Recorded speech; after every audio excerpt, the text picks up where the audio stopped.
My son's father, I met him online and was in a really bad time in my life. I was incredibly lonely. Had just had some bad roommate situations, and I had to quickly move out on my own. And just, he caught me at a bad place in my life. I probably wouldn't have been with somebody like him if I would have been better mentally, in a better mental state. I found out later that he was a sex offender, but he just kind of really piled on the love and the attention, and I just kind of believed into that. I have learned since that that is a abusive person's way of kind of stringing you along. They love you and all this, and then they'll disappear, and then that makes you kind of chase after them.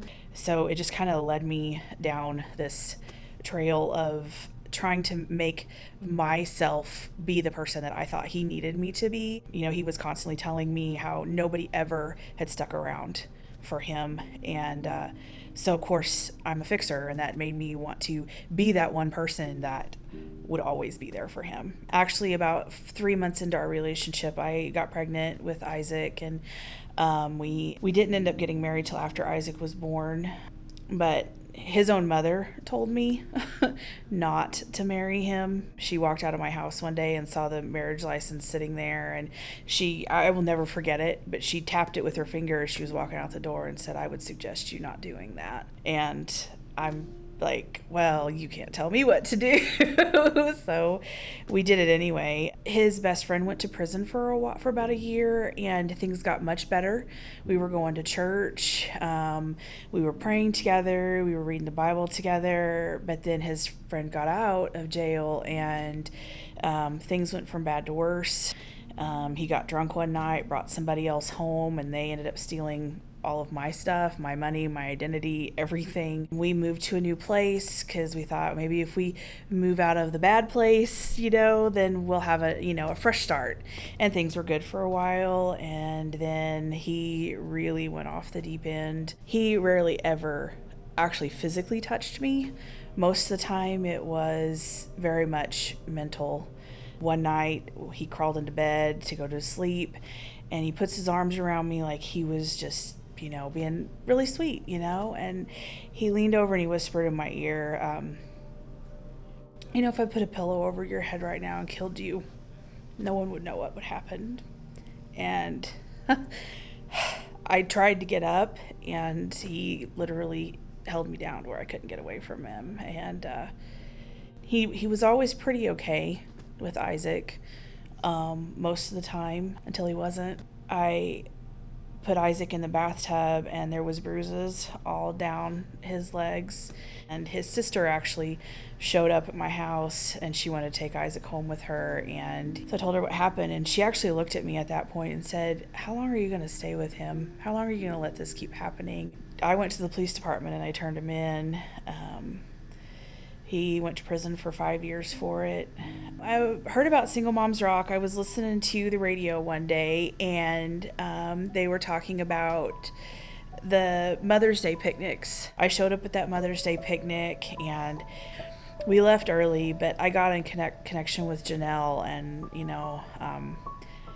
it kind of helped me get a new support system in my life. Single Moms Rock has been such a great support for me in so many ways, and in meeting other single moms and having their support. I came out of that relationship like in a fog. I didn't know what I was going to do. I didn't even know who I was. I never was like officially leadership of Single Moms Rock, but I was always around, and I helped and did little things here and there. It's really given me an outlet to be able to say, hey, you're not what that man said. Those lies that they've been told are not true. It's not always easy sharing my story. It's hard. Even 8 years, it's still hard. But I've had multiple women come and tell me, because I saw you go through it, I knew I could. I will share my story from the rooftops for the rest of my life. if that's what it takes, because somebody always needs to know that they can get through it.